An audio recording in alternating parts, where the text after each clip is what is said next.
Welcome to the Disciples of the Watch podcast with your hosts, Gene Vogel and Nate Matnich. Disciples, welcome back to another fantastic episode of the Disciples of the Watch podcast. In this episode, we're going to work our way from worst to best on Bolt Thrower's 8 full-length studio albums. I'm Nate Matnich. And I'm Gene Vogel. Thank you for joining us.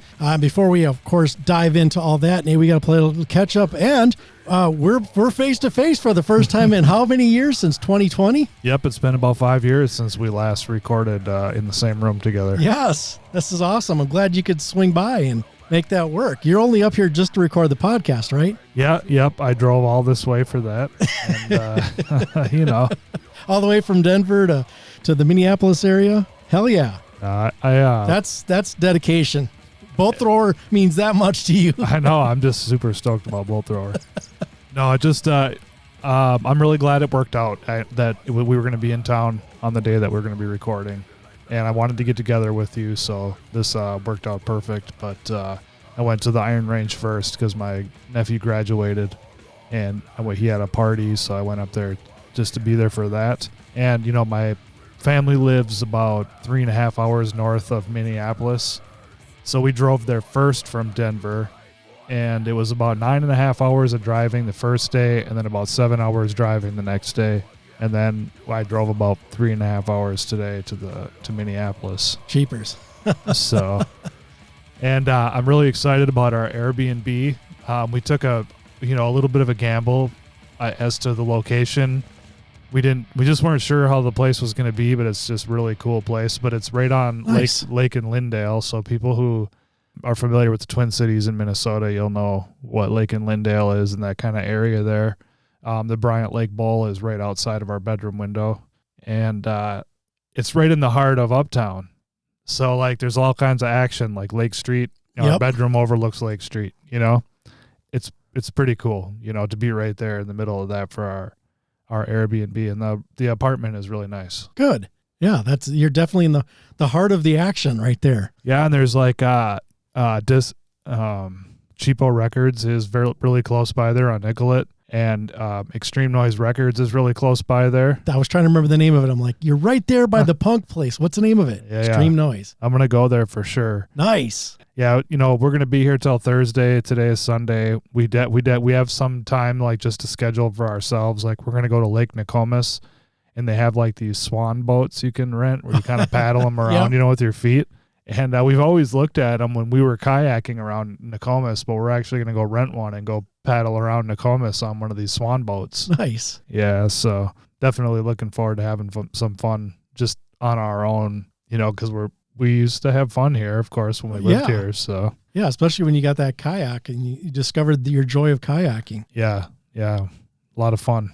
So it's good to be in town. Yeah. We already went to Reverie, our favorite vegan restaurant, and I was reminiscing about how we used to go there when they were on Nicollet and Franklin. Okay. It was called the Acadia Coffee Shop, which was an amazing coffee shop. Then that closed. Then the Reverie was in there, and they had it was like a coffee shop, and they had different types of brewery beer in there, and then a limited selection of food. Then they left there, and eventually they ended up where they're at now, over on 35th and Bloomington and near Powderhorn Park. They've been there now for quite some time, just before COVID, I think. Oh, yeah. Nice that they survived that whole mess. Yeah. The owners are super cool people.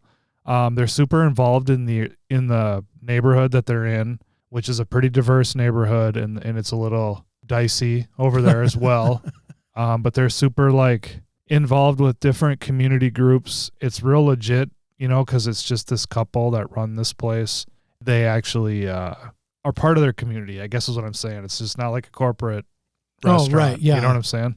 Anyways, so it's been cool to watch them kind of just grow, and they've been around for quite some time now, and a lot of people go there, and we always hit that place up at least 2 or 3 times while we're in town. Are they paying you for saying this on the podcast so they can get a free dinner or something? I just like turning people on, to stuff that, that I like. Yeah, especially if they happen to be in the Twin Cities area or passing through.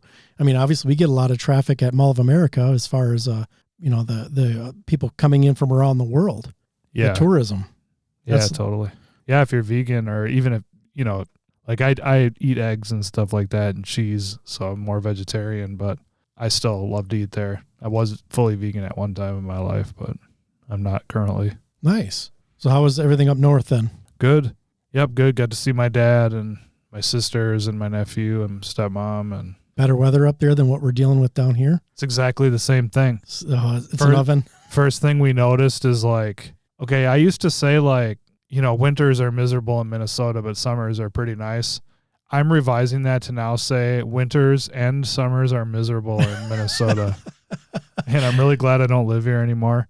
It's just the humidity is like immediately I can feel it in my lungs. Like my asthma is like, if I feel it slightly in Colorado, I'm feeling it like tenfold here. Wow. And then nothing fucking dries. Like we stayed in a hotel room for like 2 nights or 3 nights, and our towels never dried the whole fucking time hanging up, like I'm not used to that shit anymore because it's fucking dry in Colorado and, shit dries up quick. So we don't have any of that humidity. But anyways, we stayed in Grand Rapids, Minnesota.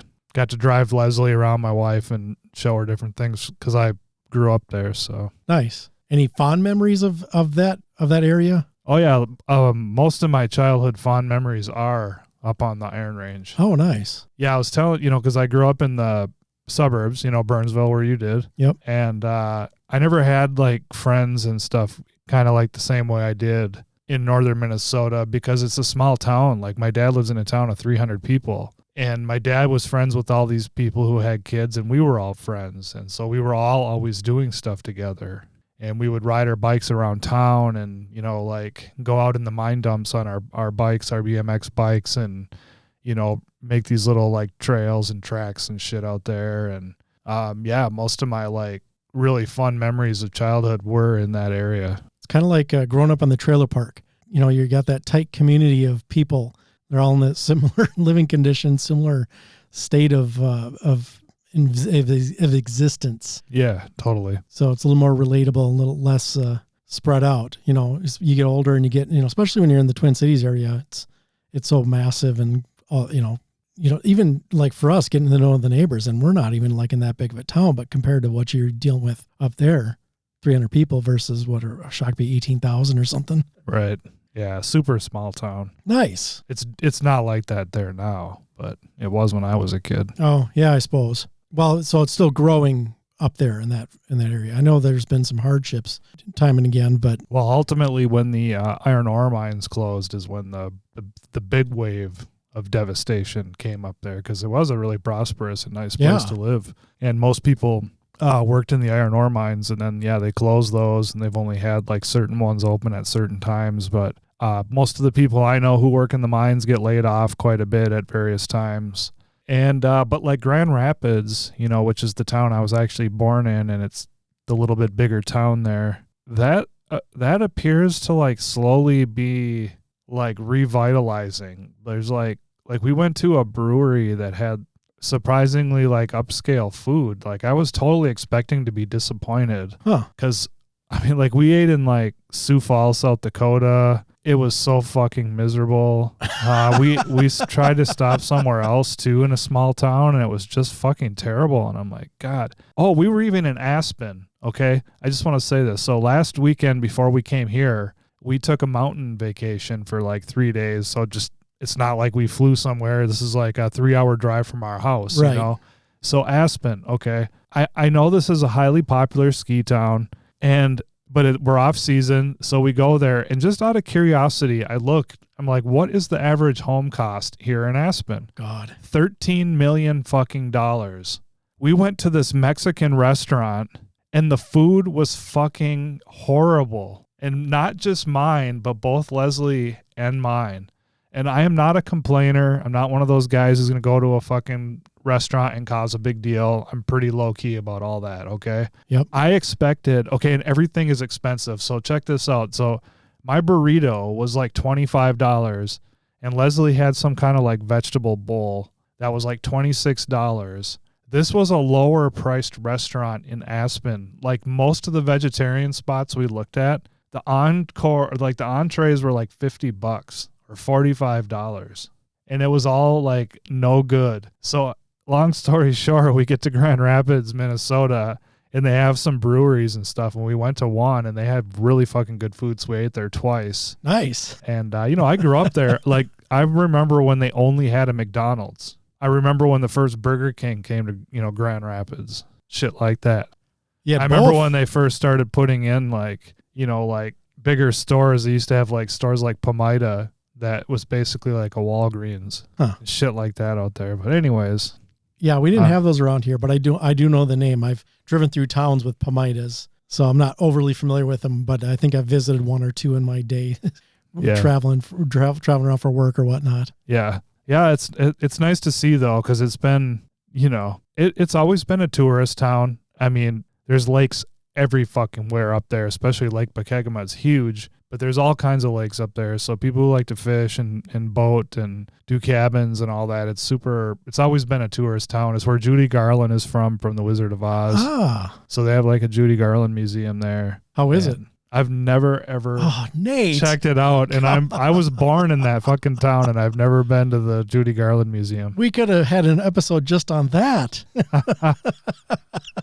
I'm not really that interested. I did grow up watching it. My mom watched it every year. Like they would televise it one time a year around the holidays or something like that. And she grew up always watching it once a year. And so I watched it with my mother. And I don't mind it, but never been really into it. No. But people like travel to Grand Rapids for this, and they have Judy Garland days out there and stuff.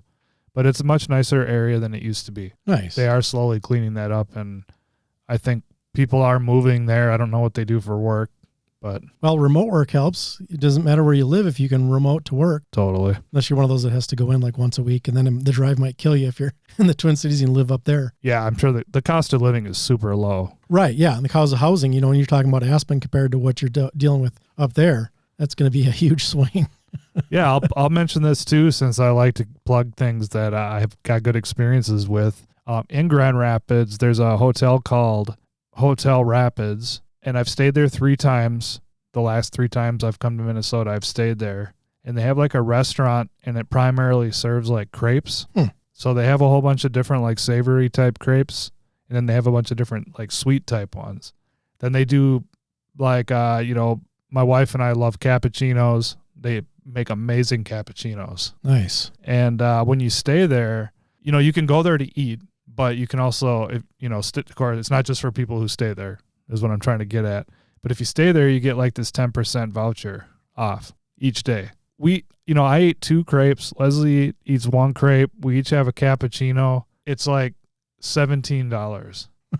Okay. In Colorado, that easily would have been $50, $55 before even the tip. Ouch. That's how much fucking difference the cost of living is like in Grand Rapids compared to Denver, Colorado area. That while they're dealing with the different population size as well. Yeah. Well, yeah, of course. And the availability jobs and all that shit. But yeah. It's still mind-blowing. Income average. And people up there complain about the cost of living being expensive. So anyways, enough about that. We're here to talk about Bolt Thrower, but it's super good to be back, and it's really cool to be here with you. I mean, really it is, because it's been quite a long time. It has, yeah. And this is the very space, general space that we started all this. Yeah, we birthed this in 2014, right in this space. Yep. A little bit different technology, and I weigh a few pounds more, and so do I. Fucking A, man. But we're surviving and we're doing all right. And it's 11 years. I know I was talking with somebody about that recently, and talking about like doing the radio show. I'm like, well, it wasn't that hard of a transition to go do radio, because we've been doing the podcast for 11 years. I'm like, it's just, with the editing and with the learning and the growing, it's like, always striving to do better. And so it's like, just translate that over to less talking on a radio show and playing all, music. Here we're more about the talking than we are the playing. Yeah. But yeah, it's nice that you were able to swing this. It was a nice surprise when you offered, like, hey, I can do this if you want to.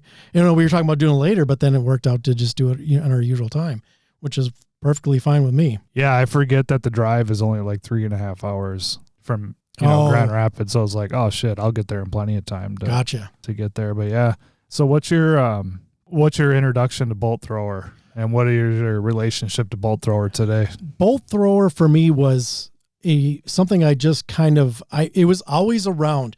Of course, the the album art was prevalent. You know, it was like if you didn't listen to Bolt Thor, you've probably seen those album covers if you were at a record store or if you were adjacent to a death metal fan, you know, because it's on the shirts, it's iconic. It's Warhammer 40K, of course. So it's Games Workshop. It's, you know, so it's people that even don't know Bolt Thor, but they know Games Workshop, know Bolt Thor because they're like, oh, that's that band that was using the art from the game, you know, and that kind of thing. So it was always in my orbit, but I don't ever remember listening to it.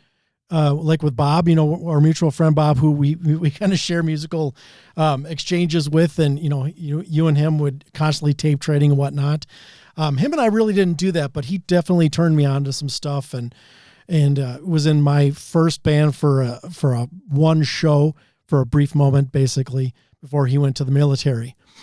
But I don't remember Bob like turning me on to Bolt Thor or anything. I think it was just because it was always out there, and through my wanting to experiment with different bands. And I you know, I don't know if it was when I was getting MP3s back when Napster was around, or if it was after that. And I feel like it was after that, where I was buying them for cheap through the Russian websites. So I started getting Bolt Thor via those means. And it was like, I think for me, it was an approachable death metal band. You know, it wasn't extreme, and the vocals weren't the pig squealy or anything like that. So it was like, hey, wait a minute, this is more along the lines of the death metal that I feel is interesting to me. So never like a huge fan, and I bought some of their stuff. I don't know if I know anything like, I know I've ripped CDs, but I think all the stuff I've purchased, I want to say, is been either used or it's just all digital. So no vinyl. And yeah, it was one that when you proposed it, is like, you know what? Yeah, this will be kind of nice because for me, it's been scattershot. It's been, oh, hey, this album. Oh, I'm going to pick that up. You know, and I think it was, I want to say like their fifth album. I'm trying to remember the name of it, but yeah, so there was like a hit or miss. And then I think when I had a hard drive crash, I lost one of the albums. So it's been in my orbit, you know, and it's been a band that I enjoy, and I've played them. You know, like when I did the radio show when Brian Owens had passed away, him and I had some conversations, because obviously those guys formed, was it In Memoriam, that the offshoot of Bolt Thor? Memoriam. It's just Memoriam. Okay. And I remember him and I were at a show. I think we're doing a show together, his band and my band. And I said, dude, or no, maybe it was on Facebook, but at any rate, I was like, you got to check out Memoriam. And then I ran into him again at another show, and he's like, dude, you were right about that. Those guys are great. So I ended up playing for the radio show as part of a tribute to Brian, playing his band and playing some Bolt Thor. It's one of those bands that for me, as far as my level of death metal fandom is still like, I enjoy what they do. And the fact that they're like one of the first bands to have a female in the band, and especially doing death metal, Joe Bench. I remember that like being talked about when we were kids. It's like, they got a chick bass player, man. That was really uncommon at that time. Yes. Really. I mean, now it's every band's got like a female vocalist, or they got the female, you know, something, you know, which is perfect. It's fine. It's like, fuck yeah, bring more of it, you know? And I'm even finding that with the stuff we're getting for independent music is like a lot of bands with female lead vocalists and stuff like that. And on occasion, sometimes I'll look at a cover and go, I wonder if that's the singer, because I don't want to assume. And then sure enough, nope, it's a guy singing. But yeah, she's on the bass, or she's doing the drums, or maybe she's another guitar player, or maybe the lead guitar player. So yeah, it's Joe Bench was one of the pioneers of like, hey, women can do this too. I know that we had the Runaways, and we had Joan Jett, and we had, you know, all that, Lita Ford and stuff, but especially in death metal, just having somebody in that world that's like, hell yeah. And I think, you know, from my understanding is death metal fans, I think we're like a very, like much respect to Joe Bench being out there and you know, cause I'm sure she had her detractors. There's probably a lot of guys going, dude, it's metal's for guys, man. I don't know about that. I want to actually say something about that, because I know that it's, you know, it's often said that, you know, like metal music is male driven and whatnot. And we have to remember that first of all, like most of the extreme metal didn't happen until the early 80s. You know what I mean? I'm not talking about like some of the more mainstream metal. I'm talking about where it started to get into the more fringes of stuff. Yeah, Venom and it was very male driven just because, it's testosterone filled type music. It's aggressive and everything.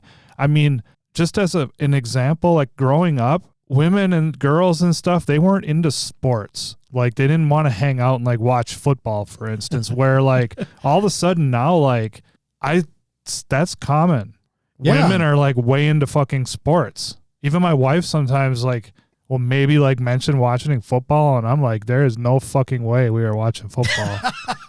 I'm gonna go in the other room or something. But anyways, so I just think just by design, I mean it's fairly new that way, and the fact that it's now been expanded and women are involved in it and they're hardcore, and even with vocals and stuff, some of the women have done some really brutal type vocals and metal and stuff like that. It's just, I don't think anybody really has a problem with it. And I don't think anybody was like gatekeeping in the back being like, oh no, women can't be a part of this. Well, there's probably now, still if you were a poser wearing like a Motley Crue shirt and Rick Holt seen you, you're probably going to get your ass kicked and your shirt taken. Yeah, of course. So, anyways, Gary Holt, by the way. Rick Hunolt was the other guitar player. Yeah, right. Gary Holt. I can't even remember, man. You're doing the Death Angel thing that I do. Yeah. Fuck, one of those guys. No, apparently that was a thing. They beat up posers that wore because they were tough hair guys. metal shirts. But yeah, I mean nowadays, yes, everything's we've grown so much since the early 80s, mid 80s or whatever to where we're at now, where you're talking about it's more common now. And, women being into sports and extreme sports and, fighting and everything else, that's obviously becoming more common and more popular. And, even with not just with women, but, men watching those sports and men watching women beat up each other and stuff in UFC and all that jazz, or WWE or whatever they call that. Or is it WWE or the wrestling, whatever, the wrestling. I haven't watched it since it was AWA. Well, maybe a little WWF. WWF a little bit. Yeah. So, but Jo, she was one of those, early death metal pioneers in getting in there and I think earning the respect of a little bit more open-minded male fans, let's just say. I know I thought it was really cool, and I remember Bob thought it was really cool. And yeah, we both played bass too. So we definitely had an appreciation for her. My introduction to Bolt Thrower was through the Grind Crusher compilation. Yeah. And it was the song World Eater from A Realm of Chaos. And I had already started listening to death metal, and my introduction to death metal, as I've said on this podcast probably a number of times, is Obituary, Slowly We Rot. And I don't know if Bob would remember this, but I turned him on to death metal. That was his introduction to that type of death metal. We both heard stuff like Celtic Frost and things, Venom and stuff like that. But, this new direction that death metal went, So when I heard the Grind Crusher... You're talking Cold Lake, right? That's the kind of direction Yeah, that you're talking. one. Right. Yep. We put that on with Theater of Pain quite a bit, I remember. You put on your stockings. I like Theater of Pain, so... No, I do too. But back to Bolt Thrower. So yeah, that song immediately I was like, oh, this is really cool. And I thought it was really neat when I started to learn some more about those bands that they had used role-playing game imagery specifically from, the game that you mentioned. And I've played role-playing games, and I'll tell you that it's primarily always been with you. I can only think of like 2 times maybe where I played some like D&D where somebody else was like a dungeon master or something, but pretty much anytime I've ever played in my life, it was with you. So I wasn't deep into it. Did we play in your apartment or something like that in Burnsville? Or am I thinking of someone else? It was like in Coon Rapids, if you came to my apartment. Okay. I might be thinking of somebody else then, or maybe we weren't doing D&D. Did you ever live in an apartment in Burnsville? No. Okay. Then I might be thinking of someone else. Maybe it was Bob. Yeah. Yeah. Fun memories. Oh, yes. Had good times playing that. But I want to mention this too. So I've been reminiscing a lot about those days when all this type of music was really becoming new, like death metal and there wasn't a lot of labels for stuff yet. Like Napalm Death and Bolt Thrower and some early Carcass and stuff, it's called grindcore, and it has the sound to it. But when I was a kid around that time and I was learning all this, to me that just was extreme metal. I didn't know like this is grindcore, this is death metal. It all just was extreme. Yeah. And so Bolt Thrower to me sounds way more like traditional type death metal, but they are a grindcore band. Really? Than say like Napalm Death with Scum. But they kept their grindcore roots when they even started to do the death metal stuff with Harmony Corruption. It's just not as like chaotic, Yeah. if you will. And where I'm going with this is that they got their kind of roots from bands like Crass, which was like, crust punk. I don't know if you've ever listened to them. I have not. I've listened to them more recently and have had some enjoyment, but in the past they never grabbed me. But I definitely remember a group of kids in Burnsville that had like the white mohawks and they had the stuff painted on their jackets. There was like, they were a little bit older than I am, so I'd be surprised you didn't ever see these people. They had the big like spike mohawks, but they had like Crass painted on their jackets and shit like that back then, and I didn't know who they were. One of those guys, I gave him Sex Pistols, Nevermind the Bullocks, and he gave me Metallica, Ride the Lightning. Huh. I remember trading this up. Like I stayed on the bus longer to get off at his stop and shit, and he traded me because he was a punk guy, and I was a metal kid. I liked punk, and I guess he liked metal as well. But yeah, it's fun because there wasn't so much distinction, though. My friends did not like punk rock. That was something that I feel like more with a lot of my friends, I didn't get a chance to like. I listened to that shit at home alone mostly. Like a true punk. Yeah, right now that was a hardcore thing back in the day. I mean, that was like a movement of people. They were real like protective of their scene, just like the early metal days. I think we forget because people don't really have scenes anymore, I don't think. No, I think Seattle was the last scene, wasn't it? With the grunge and everything. Yeah, maybe. Or maybe over in Maryland when all those bands, or was it Maryland? The New England area, whatever the hell, when you had all those bands coming out of that space, that may have been the last. And that wasn't even as big, I don't think. I'm not sure. I'm thinking like Shadows Fall and the Ilk around that time. But the last major one, seemingly, being Seattle. That made quite an impact worldwide, with Nirvana and all those bands coming out of there. You want to know what my theory is on that? What's that? I figured you'd want to know, or I wouldn't have said it. This applies to other stuff too. Like I was just talking to my dad about this over the weekend because I was in a motorcycle club.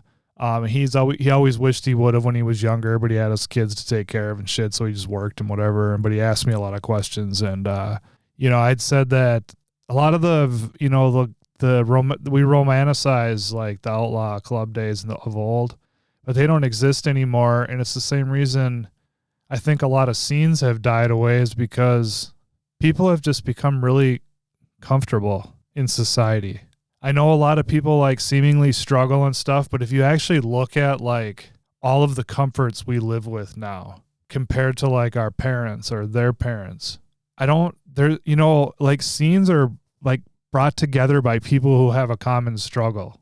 And if people aren't really having a struggle about anything, there's nothing really to kind of rally around anymore. Do you know what I'm saying? Yeah. And that's how I feel about society in general. It's unfortunate. It would take some hardships again in society and like knocking people down a few notches to kind of bring that spirit back, I think. I could see that. People don't even know what to rally around anymore. So, I'm not insulting anybody. Our society is just, in my opinion, changed that way. And it's really evident in scenes and in clubs and in brotherhoods in general, things like that. Well, that's where you got sports. Everybody can rally around how shitty their sports team's doing. Right. Or they can rally around the success of their sports team. But that's fleeting, and that's only for a season. And then you go back to your comfortable lives. I'm not a sports fan. I know. I left tongue-tied, damn it. Well, I want to get back on track with Bolt Thrower here. So, yeah, it was that grindcore record. I definitely got Realm of Chaos right away. I remember getting that.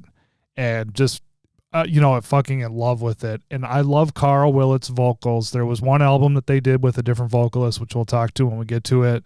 But what I really appreciate about him, and I've talked about this contrast before, where, he's got more of like a raspy type of death metal vocal where you can actually kind of like understand what he's saying, and it sounds kind of dark, but it's more of like just as like a raspy style, where you'll have like Chris Barnes in the early Cannibal Corpse stuff where it's so over the top guttural that it's like, it's kind of difficult to live with, to hear. You know what I'm saying? I kind of got turned off with that band really quickly because of that. And then later on hearing like Corpse Grinder, who has a much better death metal vocal, then I had some more interest in them again. Anyways, Carl Willits, great vocalist. They started in 1986.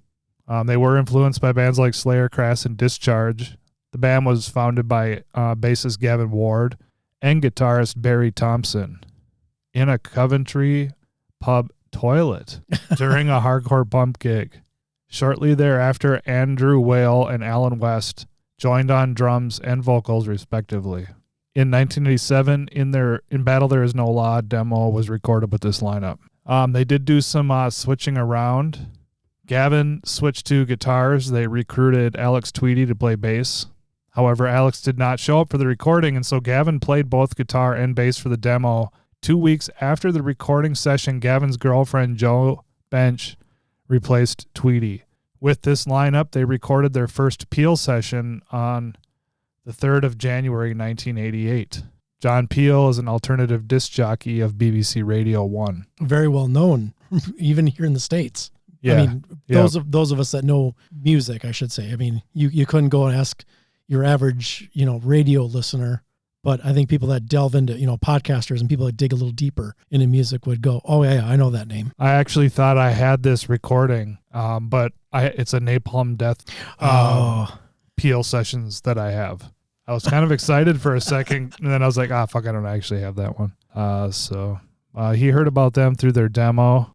Then they replaced their singer with driver Carl Willits. In their debut LP, In Battle There Is No Law is only a half hour in length and reflects their early crust punk grindcore influences. That album's not really that far off different from what the rest of their stuff sounded like later on, really. Yeah, it's gritty, it's raw, and it's got its weird, tendencies, but it's definitely not like you go, oh, wow, that's completely opposite of what. It's not like Scum versus Harmony Corruption. Right. It's not that big of a leap. Yeah. So their current members are Barry Baz Thompson, who has been on guitars from 1986 through 2016. I don't know if this Wikipedia is that updated because it's 2025 now. They're not current though. Yeah, so, the band stopped at that point. Yeah, when their drummer passed away, Martin Kearns. Yeah, they have him listed as their current drummer who has passed away, but he was in the band 1994 through 1997 and then 1999 through 2015, at which time he passed away. Gavin Ward on guitars, 1987 through 2016, and bass, 1986 to 1987. Joe Bench, bass guitar, 1987 to 2016. Right off the bat, you can just see like the same band has been together, all these years, pretty much. Carl Willits on vocals, 1987 through 1994, 1997 to 1998, and 2004 to 2016. And I'll just quickly mention the former members: Andrew Whale on drums, Alan West on vocals, Alex Tweedy on bass, Martin Van Drunen on vocals, Alex Thompson on drums, and Dave Ingram on vocals. No, they didn't even go back to the same guy vocally when they replaced him. So they must not have cared for Martin unless he wasn't available. I don't know the history, so I can't say. Yeah, I'm not sure what happened there. He's not on any albums, so maybe he was just like a brief touring member. Even Exodus went back to Rob Dukes. That's what I'm saying. I'm just saying. The only actual official albums from Bolt Thrower that have a different vocalist is David Ingram. So I was there for 6 years, yeah. Yeah. There were quite a few lists, so it wasn't hard to find one or a number of them to compare against, so that was cool. Like Creator was harder, I felt, to find one that included the most recent album. Whereas Bolt Thrower, it was no problem at all. Yeah, there seemed to be plenty of lists available, and then complete, of course, which is nice. I mean, obviously Bolt Thrower is no longer producing materials. Now it's a different band, different moniker with Memoriam. But yeah, Creator still having output. And we just did that one right after, not long after their most recent release. So that helped. But yeah, we got plenty of rankings that will be included in this episode for these 8 albums. So yeah, you found this list, Metal Dad's album rankings for Bolt Thrower, and this is at the metaldad.com, themetaldad.com. Of course, we'll have the link in the show notes at dotwpod.com for this episode. Just search for Bolt Thrower Worst to Best, or Bolt Thrower for that matter, and you should be able to find it in one of the most recent postings. Of course, depends on when you hear this. But yeah, so there's a little write-up here, and I'll read this here quick, and then we'll get on to the 8th ranking. So here's what he has to say. This is Chip McCabe, and this was posted on May 4th of 2020. So it's currently 5 years old, just over 5 years old.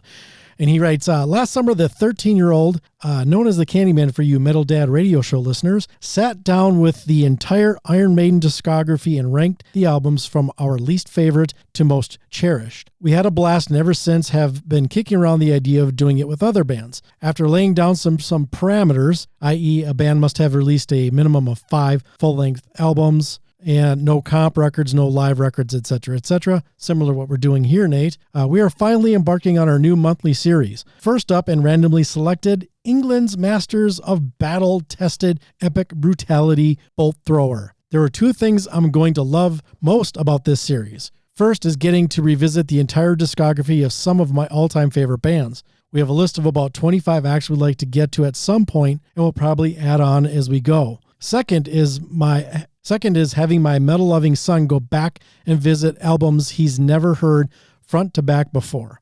Doing this with Iron Maiden was fairly easy because he had listened to enough tracks/albums to already have a decent idea of where he was going to rank them all. Most of the bands on the list, though, are going to have at least a few records that are new to him and that excites the music nerd in me to no end. Let me preface this ranking by saying, and I'll be hammering this home every post, that this is not a best of list. This is simply a listing of albums which we rank as our personal favorites.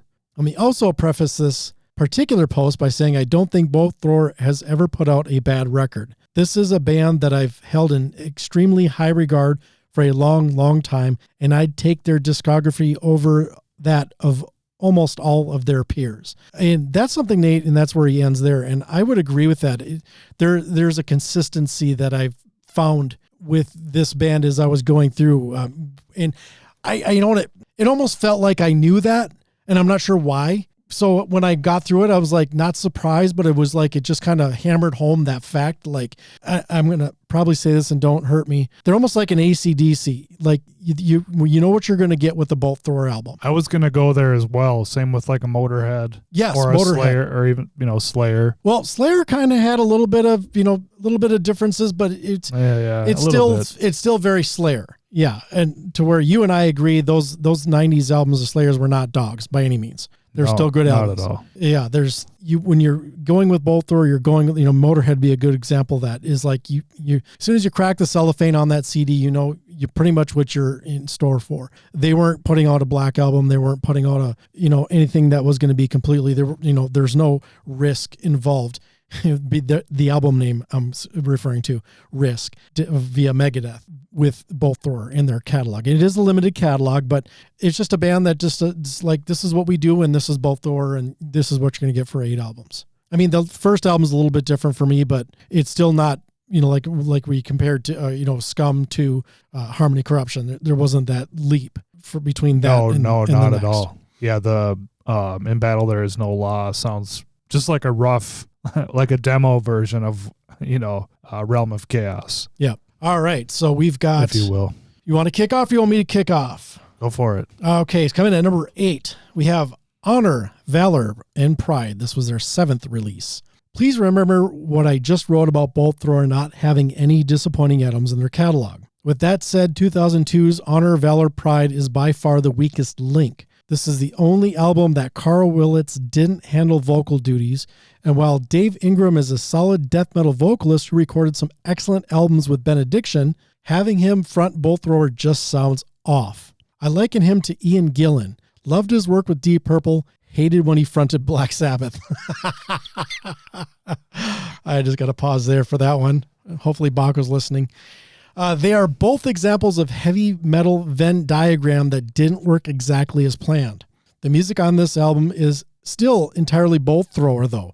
Heavy, dark, lyrically well-crafted, and filled with killer riffs. Would this album rank higher if Willits was manning the mic? Possibly. And then Candyman added, I completely agree with the Metal Dad. This is still a great album. It's just different. The vocals are fine, but when you think of classic bolt thrower, this isn't it. So Honor, Valor, Pride, it comes in at number 8. I have it at number 6. I have it at number 8. Yes, and you are not alone, of course, at Metal Dad had number 8. Hard Times, that's one of the ones we're using here. They had number 8. From Astral Noise, we have Kez Whelan, and Kez gave it a ranking of number 8. From Album of the Year, we have Just Some Guy. he ranked it number 7. Vince Guglielmi, we'll say Vince from the Daily Snob, gave it a 7. And here's where I'm not alone. Rate Your Music, Death Uberall is, whom we've used in the past. It also gave it a number 6. And we have the highest rankings, but we're not done yet. Metal Vibes from YouTube had at number 8, and Quest for Metal from YouTube has it number 7. When all the scores shake out, though, you cannot shake all those 8s. It stays at the number 8 spot. The only reason the only thing that kind of dings this at all is just that those vocals are different. Yeah. And really? That's what the Metal Dad pointed out too, is like, everything's there. It's just, there's something that didn't work, and that's it. That's the only thing that's different is the vocals. It would be like Obituary putting out an album with a different vocalist. With Barney?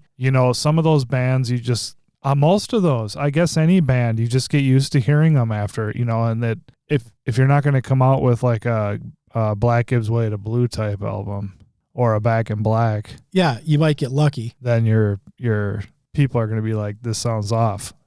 So, or you got to get it sounded like Queensryche did. Yeah. This is a good album though. Nonetheless, it's a very good death metal album. Right, but somebody's got to be at the bottom of the heap, and this is it. This is it for almost everybody.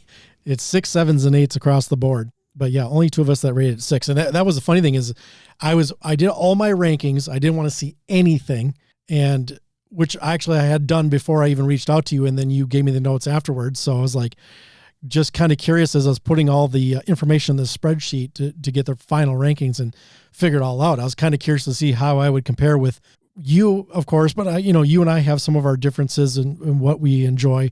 Nothing wrong with that, of course. But I'd be curious. I was kind of curious to see how I compare to other people who are probably bigger fans of bolt thrower, and to see that I've, was like somebody else agrees that this isn't the worst thing.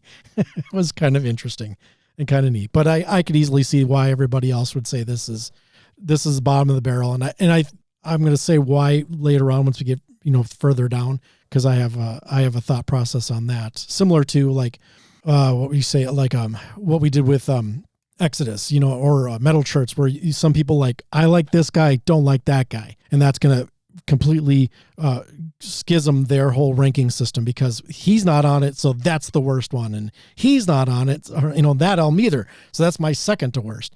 But as soon as you get to the other guy back in, then those are the better albums. So more on that though as we go. But Nate, anything else to add before we move on to number 7?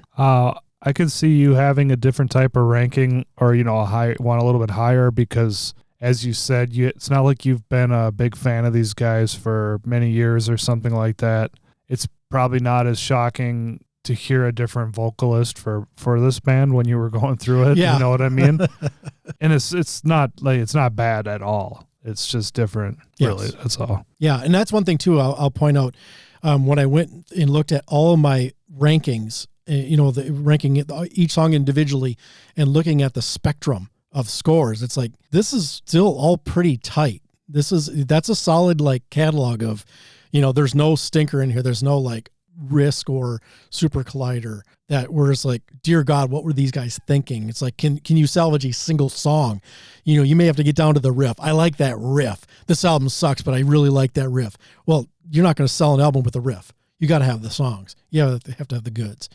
and there's still a consistency from the worst to the best on my scale that I was very impressed with. Solid collection, for Absolutely. sure. Number 7, we have Mercenary, and this is their 6th release. The Metal Dad said, I purchased this album upon its release in 1988 and remember thinking then that it would take a few listens to these songs to have it as much staying power as the material that came before it. That's more a nod to how excellent the previous albums were as opposed to a knock on this record.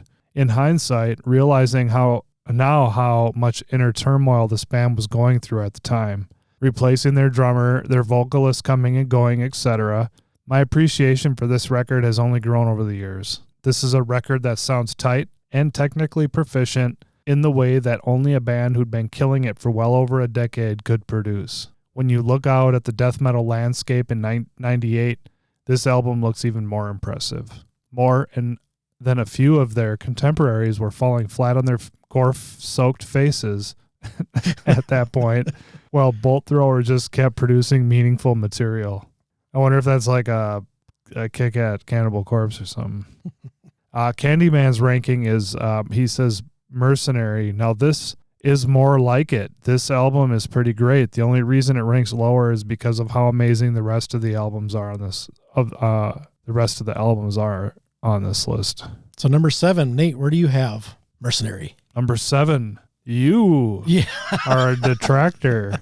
I am all by myself on an island. You are the only Bolt Thrower fan on the planet that did this score. Yeah, you know that. I see that. And I even revisited this. I'm like, am I off? And I revisited some of these albums that I was a little bit questionable. And I'm like, nope, this is how I feel. Because sometimes you'll listen to an album. I don't know if you've ever done this in these worst to best. And then you go and listen to it later on. You're like, what was I having a bad day? Or, this song's better than I thought it was. And you kind of tweak some things. So I did that, especially like with this one. I'm like, was I drunk or, I don't drink that much, but did I have a really good day at work? And that reflected on this? No, I gave it a 3 and I hold fast with that. I left it at that number 3 ranking, but yes, I am on an island and there's some people that have 8s in here, but the next one would be 5. Vince from the Daily Snob, he gives it a 5 and I'm all by myself there at number 3. So you got it 7. Metal Dad's got number 7. Hard Times at number 7. Kez at 6. I already mentioned Vince. Metal Vibes at 7. And Quest for Metal at number 6. So when all the scores shake out, my 3 couldn't shake it anywhere near getting up to a higher ranking. It stays at number 7. And again, there's none of these are bad albums at all. If you're a fan of death metal or if you're a fan of Bolt Thrower or whatever, you just already know that the whole collection is good. Well, and that's one thing too that I did go back and revisit is sometimes I will give albums bonus points for iconic or well-known, like just you have to play this song every time live. Otherwise your fans are going to want to burn the building down type of moments. And for me, Bolt Thrower doesn't have those in my mind because I don't know Bolt Thrower well enough to where I could give them those bonus points. And I'm sure they probably have some of those songs that are the staples of their live show, but that could have skewed some rankings for me. But in this case, no, it's just every song, every album taken at its just root of I'm almost kind of like a clean slate. I thought of it as like I am a clean slate coming into this. Yes, I enjoy Bolt Thrower, but they were more of I'll throw them on is part of a playlist, or I'll throw, it's like, oh, I haven't heard that album in a long time and I'll put it on and I won't be sitting there like absorbing it like I would like a Pink Floyd album or something like that. So that does also reflect on this whole ranking system, but it also may be part of the reason that the rankings were very consistent because, everything's just taken at face value and not like, oh my God, I remember listening to this when Bob and I would go smoke a doobie down at the river or something like that. So I don't have those memories attached, to any specific songs. But yeah, I'm out there by myself at number 3. All right. Up next, number 6, release number 8, Those Once Loyal. Confession time. I think I had simply forgotten just how good this record was upon its release in 2005. I can remember reading somewhere between their hiatus and eventually breakup that the band hadn't rushed to release any more albums because they felt that with those once loyal, they had finally delivered the quote-unquote perfect bolt thrower record. I don't know about it being perfect, but whatever flaws you wanted to try to point out would be nitpicking at best. With Carl Rilitz returning to vocal duties, this band emerged from the studio with an album that sounded faster, heavier, and more pissed off than any other in recent memory. Grind and thrash elements returned to the fold. The rhythm section was possibly at its fiercest. The riffs were as meaty as ever, and the production was some of the best they had ever achieved. I almost rank this album higher than where it currently sits. And so Candyman says, for Victory, a possible controversial choice ranking. Yeah, so Candyman has at number 6 for Victory. Yep. For Victory, this low on my list, this album was pretty close to perfection, but I just can't place it any higher because of how amazing the rest of the albums are. So I'd be curious to where Candyman has, well, and which of course we'll find out. Those Once Loyal. So Those Once Loyal had number 6. Nate, I have it at number 5, a little bit better. I tied with you on this one and have it number 5. Nice. I like this album, and right when it came out, I really liked it. I was like, oh shit, a new Bolt Thrower album. At this time, I was buying a lot of CDs, so I bought the CD. I still have it, and I also have this on vinyl. I like it. It's kind of like a classic Bolt Thrower album, but modern, I guess. Let's see. Hard Times has it number 2. Kaz Whelan at Astronoise at number 3. Just Some Guy from Album of the Year has number 6.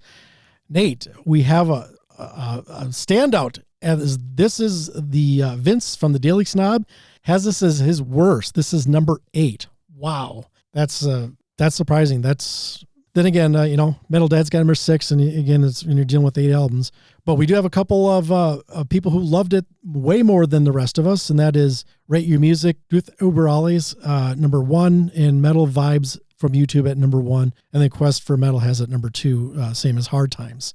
So when all those scores shake out, even with that 8 thrown there, damn, this comes in at number 4. That just goes to show you how strong of an album this is, that there's that many good rankings. Like, I thought our rankings were good, but there's a number of even better ones all the way up through number 1. Yeah, 2 people thought this was the best. I'd really like to hear Vince's argument as to why this needs to be a number 8. It's probably something stupid like I'm talking shit about these people, but like, oh, it's just rehash Bolt Thrower. But everybody who's like a fan of Bolt Thrower is like, oh yeah, this is like typical Bolt Thrower or classic Bolt Thrower. That's my opinion. Yeah, you could very well be right. Of course, if you're going to do a ranking of Bolt Thrower, I think you're kind of you're in on it. You know what you're in for, except for maybe Candyman, because I know he mentions that some of the stuff his kid hasn't heard before. I think it's cool that this guy and his kid are doing these rankings together. Hell yeah. They should do a podcast. Seriously. It'd be fun to check it out. We don't need another podcast. We got it covered, Nate. Okay. At number 5, we've got For Victory, which is their 5th release. The Metal Dad said, I've read more than one publication's notion that this is the best Bolt Thrower album of the 1990s. While I will respectfully disagree, there's no denying the power and devastating nature of this record. Expanding on the sludgier elements of their previous releases, this is an album that alternates between bludgeoning the listener and swarming them with churning riffs. Either way, the heaviness of this record can be downright suffocating. This is another Bolt Thrower record that I ran out to purchase the day it was released in 1994, and it instantaneously became a death metal classic in my mind. Over 25 years later, my opinion on this record has not changed. Essential listening. Candyman, he has at number 5, Those Once Loyal. Yep. So he's got a one higher than. He's right there with us. Yes. It's number 5. And he says, I simply feel bad placing it this low. This was an incredible triumph return for Bolt Thrower. It stands up to any other album on this list. You can't not love it. Of course, that's referring to Those Once Loyal. Yes. And I have it at number 6. For Victory. For Victory. I have it at number 4. I like this a little bit more than the Metal Dad. Hard Times has it number 3. Kaz Whelan at number 7. Ouch. Just Some Guy number 2. Vince from the Daily Snob. Here he is coming back. Number 4. Rate Your Music Guy. Death Uber Allah is number 5. And we have a high score here, Nate. Metal Vibes from YouTube has it number 2. And then Quest for Metal at number 3. And when it all shakes out, it does not move. I think that 7 really helped kind of lock it in place. But I guess we got some 5s and 6s in there too. But it stays at the 5th ranking with all those scores shaken out. But a high of 2 and a low of 7. This is reminiscent of a few of them, I guess, that we've done. But, it's reminding me of creators in maybe Exodus with the swath of the variety of rankings. And it's like... I think I mentioned this too with the Creator ones. Like with Metallica and Megadeth, you kind of get a lot of people that are in line with a lot of those albums. Yeah. But here, you were getting a little bit more of a broad selection of people and rankings as a result. I have most of these. I have from In Battle There Is No Law through The Fourth Crusade on vinyl. I have those ones loyal on vinyl. I wasn't sure, listening to these, like, am I going to get the whole collection? And as I have thought about it, I probably will fill it all out. Yeah, it's only 8 albums all together. And then I have their live album called Live War. How is that? I meant to check that out, but I forgot. I really like it. And it's funny because I was somehow through one of the vinyl groups, I became friends with somebody who was a metal fan. He was going through some kind of hard times and he was selling his record collection. And so we had a bunch of shit for sale, like on Discogs. And I remember he wanted me to send money via friends and family where if something goes wrong, you can't get a refund. Yeah. And I this was like way back when kind of was first doing these type of transactions with PayPal and stuff. So I was all paranoid anyways. Turned out to be fine. I got a number of records from the guy. Feel bad that he had to sell off his collection, but to my benefit. And one of those was that Live War on vinyl. Nice. Well, at least it went to a fan. Yeah, totally. And I think that, for Victory, the CD version came with Live War as like a second CD. Oh, really? Yeah. Yeah, I made a note of that. I wanted to mention that. It's a really good live album. They sound good live. And their music, to me, would translate to live. I don't think it would be hard for them to replicate what they do live. Yeah, I would agree with that. It's not like their music's like super doctored up or has anything... it's just... Not a lot of studio tricks going on. Yeah, it's pretty straightforward stuff. All right, coming in at number 4, War Master, their 3rd release. This is where I break from most rankings of this ilk, as almost everyone I've seen firmly places 1991's War Master in the top 2 or 3. This was the album where almost all of their grind elements were filtered out for a sound more closely resembling pure death metal. The album sees them experimenting with slower tempos and more melodic elements in ways I think a lot of fans thought impossible after their first 2 albums. The end result was grim and an album that you could argue was their absolute heaviest sounding up to that point. When they hit those slowed sections and some of their most memorable riffs kick in, you can literally feel the heaviness come barreling through the speakers like a battalion of tanks tanking the field. So, why don't I have this album ranked higher? Let's just say that my not ranking this album any higher is certainly not an indictment of how good the record can sound on any given day. Candyman, In Battle There Is No Law, is what he has at number 4. And he says on that one, an album that started with one of the greatest careers of all extreme metal. While it's more crust punk than death metal, this album never disappoints. Full to the brim with classic bolt thrower material, it's fast and heavy. So back to War Master though, Nate, the number 4. I have this at number 1. This is my top. I also have it at number 1. And I was pretty sure like immediately this was going to be my number 1. However, I was trying to be open-minded about it because there was some of these albums I hadn't dove into as deeply as I had War Master. And I wasn't sure if Realm of Chaos would beat it out, honestly, in a like listen to and rank each song type of scenario. But ultimately, War Master is number 1. And I want to mention when it came out, I was a super rebellious kid. I got into tons of trouble, but I had a very, very strict mother, and I did not fuck around at home, and I did not fuck around with her specifically. Okay? Yep. So I took her car to go to Northern Lights Records in Burnsville to buy this when it came out on cassette. And it's like the only time I've ever done something like that. So like I said, I've did lots of fucked up stuff when I was young and got in all kinds of trouble, but never anything like directly like taken from my mother or back talking her or any of that type of shit. But anyway, I did do that. Jeepers. To go by fucking War Master, I rolled the dice. And she never found out? No, I never got busted for that. I'm surprised she didn't have the odometer written down. Yeah, I know. Well, she probably just didn't even think I would dare. That's a good point.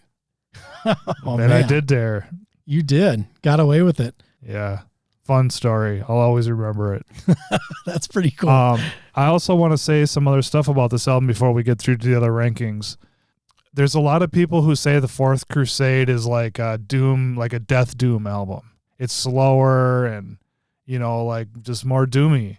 I personally think it's really prevalent on their Realm of Chaos album, and I think it really is prevalent on War Master. It's at least as much prevalent as it is on the Fourth Crusade, or even possibly more. But I don't understand why so many people then say it's the Fourth Crusade where like this doomy element comes through on their music. But I didn't really pick up on it because, like I said, when I was young, I didn't really know what doom metal was. Yeah, I didn't know I wouldn't have known what that was. This was just some heavy ass fucking music, Yeah. But now I remember I was hanging out with this Scott guy in Colorado. I had a really good time hanging out with this guy. He's really into metal, our age. He was from Wisconsin, but he used to come to shows in Minnesota all the time, and he was super into metal and all that stuff.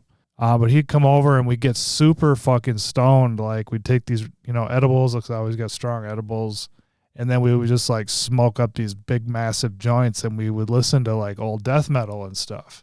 And we listened to Realm of Chaos, and I was like, there is some really doomy fucking stuff on this album. Holy shit. It just was like, stood out like a sore thumb, That's just me saying that. I think that has been an integral part of their sound, at least since Realm of Chaos. And they definitely did a lot of it on War Master. And it's my number one for sure. Well, we're not alone with the number ones. Kez Whelan also from Astro Noise ranked it as number one. So there's three of us that gave it a one ranking.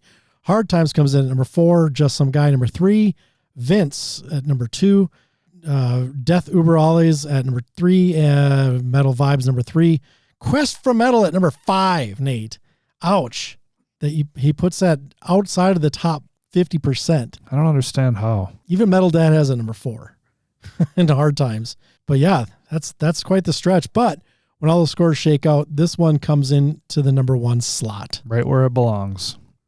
All right, he has this one up here pretty high. It's at number 3, we've got In Battle There Is No Law, and that's their first release. Influenced as much, if not more so, by crust and punk bands like Discharge and Crass, they were thrash. Bolt Thrower's crushing 1988 debut is raw, unrelenting affair. There's more grindcore on the record than death metal, and the end result is an album that sounds almost out of place when held up against any of the rest of their catalog. However, it would be a fool's errand to try and diminish the impact or the influence of the record simply because their sound moved away from what was held within. If you're a fan of grind, crust, and thrash acts that could be considered proto-death metal, then this album should stand as one of your ultimate favorites. I mean, how many are there of those, I wonder? Yeah. That would specifically fit into that fucking definition. Anyways, the muddy production only aids in giving this record a subterranean feel, and when you compare it to the rest of their discography, it has almost a demo quality to it. But that's just one of many things that make it utterly endearing in my book. It's raw, it's pissed, and it's an album I can go back over and over again without tiring. Okay, Candyman has this at number 3, or he has War Master at number 3. And he said, I just can't see why the Metal Dad couldn't rank the album higher. I think this album is actually incredibly underrated, probably because it's sandwiched between 2 of the greatest death metal albums of all time. But in my opinion, this holds up just as well as the other 2 albums I have ranked higher. Huh. Yeah, I wish I would have caught that the way that Candyman was doing this. I could have edited him in this as well into the ranking system. So, right. I was thinking that too, because he's the only one that we're kind of reading them out of order as to how we're doing the rest of it. But yeah, it's a interesting comment, I think. Underrated. Most people have this in their top 2 or 3, so it seems precisely rated, but all right. Well, Nate, he's got it at number 3. Where do you have it? In Battle There Is No Law from 1988. I went ahead and put this at number 4. Nate, I put this at number 8.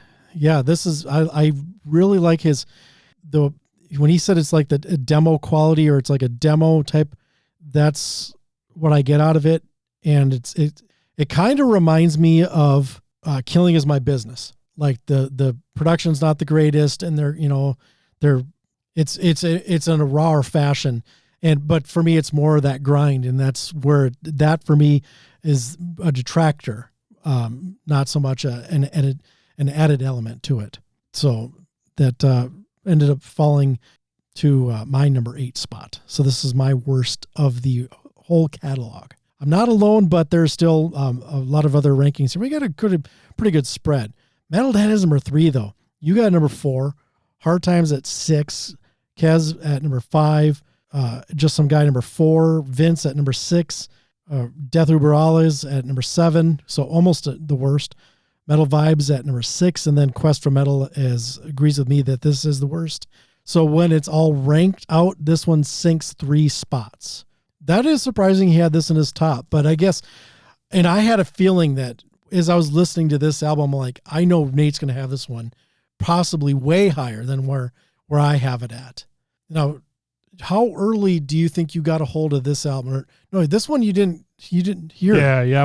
I talked about this That's right. on a previous episode when I mentioned that I bought the vinyl, which I just bought recently. All these years that I've been a fan, I've never listened to this until just recently. And I bought the vinyl and listened to it. So I really would like to listen to it more closely, and definitely will, because I just bought it. So I haven't had a chance to really sit down and listen to it really, intently. You still have it at number 4, and it's that new of an album for you. So that's even, I'd almost wonder do you think this would possibly slide up with more time? I don't know. I'd have to check it out and see how I feel about it over some of the other stuff. You and the Metal Dad will have to go out for drinks or something. Yeah, right. Yeah. It's, I don't have a problem with I love Killing Is My Business. I think that the quality of the sound absolutely is rated in line with how the vibe of the whole album. And this album is like... I liked his comment, subterranean. It's like, no, now I kind of want to go back to and kind of think of it in that fashion, where it's like, you think of it recorded in the bowels of a castle or something, or down in the dungeons. It's like, oh, that might add a little more of the ambiance to it. It's gritty. But this was my first time hearing the album, was for ranking it. Yeah. And doing this. I wonder why I don't ever remember seeing this anywhere, once I discovered, Realm of Chaos, I started, buying their music when I would see it and all that. Do you think that maybe you thought it was like an EP or something, or maybe a full, just, rough tape recorded demo, a la like a black metal style? I don't know. Honestly, even though we lived in Burnsville, it was pretty far outside of where you were going to get really deep with some of the stuff. I think the Northern Lights that was downtown, you probably could find some pretty wild stuff, or cheapo, but where we live down in Burnsville, I just feel like I got a lot of good stuff, but I wasn't going to probably get this, you know what I mean? Something like this, which was only released on an independent label back then, and probably didn't have wide distribution, and they weren't on Earache like they were for Realm of Chaos. Yeah, way different art too, quality wise. Yeah, absolutely. Coming in number 2, The Fourth Crusade, the 4th album in their catalog. I definitely have this album ranked higher than most Bolt Thrower fans, but there's solid logic behind it. Released in early 1993 in the U.S., Fourth Crusade was the first Bolt Thrower record that I bought and listened to front to back upon its release, as opposed to relying on other people to burn/trade me copies. For that reason alone, I have a soft spot for this album and kind of consider it my Bolt Thrower record. Besides these sentimental reasons, though, I consider this one of their heaviest offerings. This was the album that they really slowed things up and created what I think was the quintessential Bolt Thrower sound. There are sections of this record that lumber into Death Doom territory, and I absolutely applaud their efforts to taking their sound into even heavier terrain without sacrificing the songwriting itself. You often hear people talk about albums being untouchable, and for me, this one would certainly qualify. How much do I love this record? There was a brief moment when making this list that I had penciled it in my top spot, but it's not in the top spot, Nate. It is at number 2. Candyman has Fourth Crusade as his number 2. So right there with his dad. Can't argue with the metal dad here, or for almost putting this album first on his list. This album is bone crushing, and anyone who considers themselves a fan of death metal needs to listen to this album front to back right now and take a moment to appreciate it. Nate, Metal Dad, has it number 2, right there with the Candyman. I have this as my number 2. Where do you have it? I have it as my number 3, and I am fairly new to this album as well. If truth be told, I kind of fell off with Bolt Thrower after War Master, largely due to some circumstances in life where I didn't have access to good music for a number of years. And so I kind of didn't really keep up with them. And so from like Fourth Crusade on is stuff I've come to later on. But this is a really kick-ass album. I was listening to it on the way over here, actually. I said, I'm gonna prepare by listening to some Bolt Thrower, and which I went right to the Fourth Crusade, and it's crushing. It's fucking really heavy. And there's some songs where I'm like, okay, this could be Cenotaph from War Master, or this could be, World Eater from Realm of Chaos, or, like they have certain sounds that are present on like a lot of their albums. You know what I mean? Anyways, I just thought it was funny to hear it. But yeah, it's a super awesome album. Yeah, well, you're not that far off from Metal Dad and myself. Here's one that's way far off. The Hard Times has it as their 5th, and that is the lowest ranking out of all of these. But not too far behind. Kez Whelan has it at 4. And we got some ones here, Nate. We have Just Some Guy at number 1.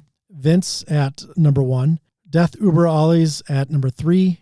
Metal Vibes at number 4. Quest for Metal at number 1. And when it all shakes out, this will stay at the number 2 spot.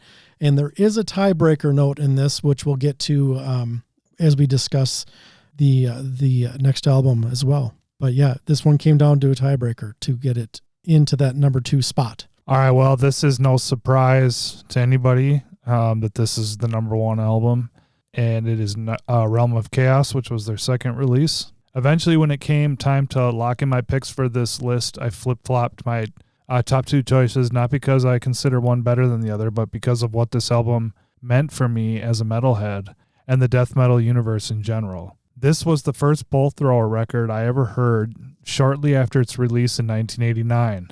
I was still somewhat of an extreme metal newbie, and I could not fathom how a band could be so crushingly heavy. It's safe to say that this record, along with a handful of others, changed my worldly view of heavy metal and music in general. For that reason alone, it holds a special place in my blackened heart. Beyond my personal links to this album, it also holds an obvious importance to the greater metal world at large, combining the grind and crust elements of their debut with the near death metal perfection of the following two follow-up albums. Realm of Chaos is the perfect bridge between the two Bolt Thrower eras and easily stands as one of the best death metal records of the 80s ever produced. He said, how powerful is this record over 30 years later? This was the album that upon first listen made the Candyman an instant fan, and he still sings its praise weeks after its first listen. Candyman ranks this in the same number 1. And he said this is it right here. If you ask me, this is one of the top 3 death metal albums of all time. I completely agree with the Metal Dad that this is where they perfected their sound. Yeah, I mean, I heard World Eater on that Grind Crusher compilation. I looked for the band, found this album, bought it, became a fan immediately, and yeah, it's a classic. Where do you got it ranked? Oh, I got it ranked this at my number 2 because I have War Master at my number 1. I have this as the worst ranked out of everybody. I have this at number 7. It's not the worst ranked, but it's kind of right there. It's not that far. I mean, it's an evolution from where they started, but it's not far enough in their evolution for my taste. So that's why everything that was released after this album is more of the Bolt Thrower that I like. So number 7 for me, Hard Times agrees with Metal Dad as number 1. And we have a number 2 with Kez Whelan, Just Some Guy from Album of the Year as at number 5. Vince at the Daily Snob as number 3. Death Uber Ollie's over at Rate Your Music as number 4. Metal Vibes from YouTube as at 5. And Quest for Metal at YouTube as at number 4. But when it all shakes out, it sinks 2 spots from Metal Dads to go to number 3. And that's right. So this was the tiebreaker. There was between the previous one and this one, there was an exact score. So I went to use all the one rankings. It's like how many people rank this as the best, and it was exactly the same. So then I have to fall back to number 2s. So this one got more or less 2s. Yes, less 2s than the previous one. So when we get to the full rankings, that's the explanation as to that. All right, I have to say, Gene, I'm stunned for one thing, but I have some gummies with me that are super fucking strong. Okay, they're medical. They're the strongest you can buy in Colorado. I'm gonna leave you with one. You can take a little piece, and I'm gonna encourage you to go back and listen to this once you start feeling those edibles. And then tell me what you think of this album after that experience. Okay, sounds good. But it's definitely an improvement on the quality. But yeah, for me, it was like they're still evolving that sound that would get better as they went through, or as they get better on the next album and proceed to put out a bunch of albums that I enjoyed even more. I mean, songs like World Eater, the one I heard on the compilation alone is just, I mean, that's like, when I think of Bolt Thrower, that immediately is the song I think of. And songs like Shreds of Sanity are just fucking killer on there. And yeah, I'm just surprised, but I can live with it. It's still in the top 3, so I can live with that. And when I was talking about that spectrum of rankings, the first album, that's like the weakest link out of the whole chain of scores. This one jumps up and becomes more in line with the rest of the catalog for me from this album on. So everything there's a little more simpatico across the line from albums 2 to albums 8, where so this one's definitely in that world. And of course you got to rank everything, but just it falls back because of it's just not the Bolt Thrower that I enjoy. And of course, obviously I'm alone in that because we got a lot of number 1s. I'm surprised to see a couple 5s in there though. Me too. But I guess they're people who are similar to the sounds that I like. I'm surprised to see number 4s, honestly. Anything outside of the top 3. Wow. Well, at least that's in the top 50% if you're talking the 4s and above. But once it gets outside of the 50% mark, I thought I'd be a little bit more alone in that one. Well, I guess I am because I did rank it the worst at number 7. But yeah, to see when you gave me those scores, I was like, oh wow, there's some 4s and 5s in here. That's interesting. And when I was telling you that I was going to send you these lists, I mentioned that there is some interesting you did variations in the rankings. Yep. And this is a good example. That makes it more fun, as we've said before. Yeah. And if everybody agrees with the same thing, there's nothing to like kind of have nothing to talk about, I guess. We're like, oh yeah, we all agree this is number 1. Yeah, everybody around the world says these are these rank this way. Yeah, that's part of the fun of the discussion. But it's also it's like our tastes. Some people like chocolate pudding, some people like vanilla pudding, and it's you can't account for your taste. If we could all enjoy Metallica's Lulu with what's his name that they recorded that with, then the world would be a different place. Right. There would be no war. You're blaming Lulu for war? Totally. That was the fucking... With Lou Reed, that's who I was thinking of. Yeah, that was the butterfly effect. That's where it started. Holy shit. Lulu. You're onto something. The reverberations of that album has completely destroyed our fucking society. Yeah, you're right. The world has not been the same since Lulu came out. Holy shit. Are we living in a simulation? What in the fuck is going on? Holy shit. I think you nailed it. Wow. If we could go back in time and stop Lulu from being made, can you imagine the utopia we would live in? Right. I mean, it would be peace for all man. Wow. Holy shit, Nate. Chicken wings for all. If anybody in the future is listening to this, please go back in time if there are time machines and fix this. Oh man. Well, Nate, here's how everything ranks after we sort all the scores and everything, all that good stuff. So Honor, Valor, Pride, it comes in at number 8, and that's where it started. It will stay there. Mercenary at number 7 is where the Metal Dad has it, and that's also where it stays. And funny thing is I'm looking at the scores. I ranked those some of the highest out of all the scores that are in the list of those two albums. Hot damn. All right. And then coming in at number 6 is In Battle There Is No Law. It started at number 3. It drops 3 spots. We had a couple 8s in there though too. But yeah, there are a lot of 4, 5s, and 6s, or a lot of 4, 6s, and 7s. Oh, 1 7. But yeah, so it shakes out at number 6, dropping 3 spots from where Metal Dad had it. For Victory comes in next at number 5, and it stays there. That's where Metal Dad has it, and that's where it will stay. For those once loyal, Metal Dad gave it a number 6. Everybody else said, nope, it's better than that. It climbs 2 spots to come in at number 4. Realm of Chaos, Slaves to Darkness from 1989. This was Metal Dad and his son's Candyman's ranking of number 1. But when all the scores shake out, it drops 2 spots to number 3, a very respectable number 3 based on all the rankings that weren't mine, because I had that one at number 7, of course, Nate. The Fourth Crusade comes in at number 2, and that's where Metal Dad had it. A lot of people did like this album, except for the Hard Times. That was the worst score for number 5. And War Master will round out the top spot. Started at number 4 with Metal Dad, but there was enough number 1s and number 2s and 3s to get this into the top spot. The hardest ranked one was a number 5 for Quest for Metal. But just those number 2s would give it enough of a bump to swap it, or to put it in that top ranked spot for our list. So Nate, there you go. Of all the death metal bands I've listened to in my lifetime, this is one that has I've continued to be a fan of. As my tastes have evolved over the years, and now I listen to reggae and stuff like that, and hip hop and stuff. So yes, death metal I still love it. I'm just a little more selective as to which death metal I listen to, and Bolt Thrower is definitely one of those bands that I continue to get into, or continue to like. Is it like the nookie blankie, the comfort zone of your listening enjoyment for death metal bands?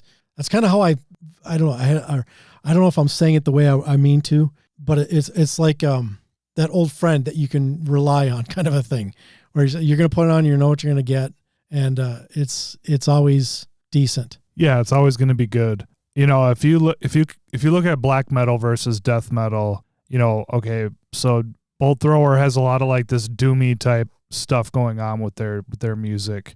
I would say Obituary does as well. There's a lot of like really slow, like chuggy type riffs going on. They're from the fucking swamps of Florida, Yeah. But, and it's not just about being able to understand vocals, because I do love Obituary, and they've even said that some of it's just him making noises, you know what I mean? He's not even actually saying words. It's just using his voice as an instrument. Yep. And I absolutely love that band. I still do. But there's other bands like, I hate to keep pointing out Cannibal Corpse, but Cannibal Corpse is one where at the time I liked them, but in general, I don't care for them anymore. I used to like 6 Feet Under in general. When I listen to them now, I'm just like, this isn't that good. There's a number of those bands, but like black metal, there isn't a lot of like the doom elements in any black metal. It's quite a bit more on the fast side, in my opinion. I'd say see if you can check out some of the independent stuff that's out there nowadays, because I think you're getting a little bit more variety. And that's what I bring a lot of the independent bands that send in black metal, because it's not something that's going to necessarily make my top 40 picks, but I will definitely bring it to the radio show and play on the radio show. And I get some interesting commentary from the black metal fans on the Discord group. And just because there's some different stuff, and I know some people don't like it. Some people want that fast, just gnarly black metal, but there are some newer artists that are kind of pressing, the boundaries of what black metal is, and they're incorporating different elements. And to the purists, I'm sure they hate that, but I think if you're going to, or for the next generation of black metal fans, that's might be something that gets them interested in exploring black metal is maybe a little bit of more variety of sound. Yeah, and it totally exists. I just mean in general, that's not as prevalent. But like even Marduk, who's well known for being super fast, has that album Rom 512 or whatever that is actually pretty slow. Or like how does that slower? Slower, definitely slower than any of their other stuff. How does that one rank in the fandom then? I haven't looked at their rankings on that one. Well, I heard it when it came out, and I like, oh, this is really fucking good. Okay. And so I bought the CD, and now I have the vinyl as well. Because, when you talk about Cold Lake, you're going to get one out of how many thousands of fans that like it. Everybody else hates it. So that's kind of this is not that album. Okay. This isn't that type of a scenario. Okay, that's what I was It's curious a really about. good album. I would check it out. Yeah, I should. Yeah. Send me a reminder on that. I will. So there we go. The final rankings from top to bottom: Honor, Valor, Pride, Mercenary, In Battle There Is No Law, For Victory, Those Once Loyal, Realm of Chaos, The Fourth Crusade, and War Master. So if you are a budding death metal fan, grind fan, or relatively, it's going to have elements of that. The earlier stuff is going to have more elements of the grindcore. Yep, those first two albums especially. So there's your rankings. Go from top to bottom, or however you feel you want to see fit to enjoy some Bolt Thrower. But definitely check out some Bolt Thrower. And if you dig that, then definitely check out Memoriam, because that's another band that I do enjoy. Yeah, it has Carl Willits on vocals, so It sounds very much like Bolt Thrower. And the vein of the music is very similar as well. So it's not a carbon copy, but it's similar. It's very much in the vein. Yep. And that was the same thing that Brian Owens said. He's like, I like it. It's not the same, but it's like there's certain elements that are reminiscent of Bolt Thrower, and that definitely made him enjoy the music as well. Yeah, it very much is related to Carl being the vocalist. I think if you had a different vocalist, it wouldn't be as reminiscent. Or whatever, he plays a big part in it. It's the sound of his voice. Absolutely. Nate, we got to finish with a song. We don't have one in our list, so I'm assuming you got one right off the top of your head.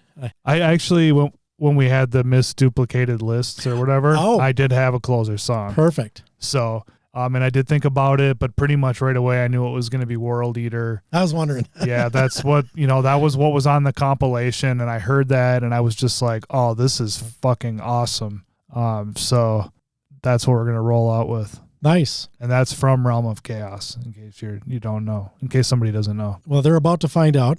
So enjoy some World Eater. Nate, it was so awesome that we could swing this and that you were able to make it back to home base here where we started and get this, a band that that's very much important in your discovery of black metal or not black metal, but death metal and grind and et cetera, et cetera. That's cool that you heard it on that compilation and it just hooked you immediately. I like those. I love those compilations, man. I wish they'd still do that or more so. I know that a lot of them do it digitally, but it's like, I want a CD or a cassette that I can throw on, or a record. Actually, that's funny because the record that's behind the one that's in that stack right behind you is the one that I got in Denver, which is Metal Blade compilation from the 80s that I picked up in vinyl in Denver when I was out there visiting. Yeah, there was some good ones back in the day, and that one was good. It's been a long time since I've talked about it, but it has Morbid Angel and Napalm Death and Bolt Thrower and Carcass, a band called Sore Throat. There's some other ones. And I had a cassette later. I had the vinyl, but then later on I had like a cassette version of it that had even more bands on it than the vinyl did. Oh, yeah. I should buy it. I should look for it on Discogs. I have in the past, and I found it. I don't know why I haven't ordered it, but I would like to have that in my collection again. Just for the nostalgia, but it's a great compilation to just throw on and get to hear all those bands. That's how I discovered all those guys, like Napalm Death, Carcass, Morbid Angel, Bolt Thrower, all of those from that compilation. So yeah, that's another thing you do. Check out that compilation in particular if you're so inclined to experiment or get deeper into, or just revisit if you're already a fan. But here's one song that's on that compilation. You don't have to wait. You can hear it right now. World Eater from Bolt Thrower.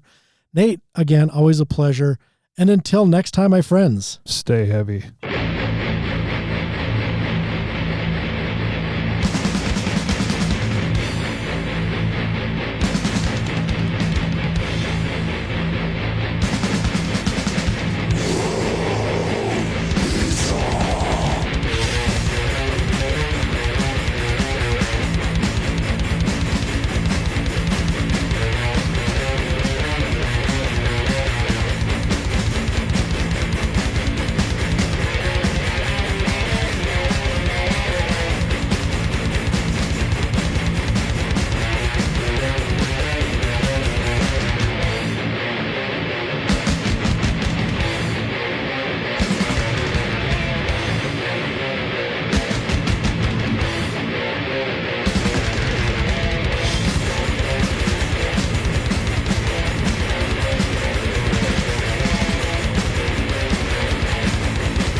I gave him sex. Thank you for listening to Disciples of the Watch. This episode was produced by Gene Vogel and Nathan Matnich. All music is property of the artist or the publisher. Please buy music and support the art we all love. Editing on this episode was done by Gene Vogel. Check out our website, dotwpod.com, for show notes, links, and more information on the show, as well as connections to social media. Don't forget to subscribe to the show using your preferred podcast application, or use our FeedBurner RSS feed listed on our website. Plug it into your browser or whatever app you're using, and then you will get all of the goodness moving forward. And you can also download the show as MP3 files from dotwpod.com. If you'd like to support the show, please click on the support us link at our website. As well, we have Patreon, so you can do a monthly contribution if you so desire, or purchase some of our merch from our website. Thank you for listening, friends, and stay heavy.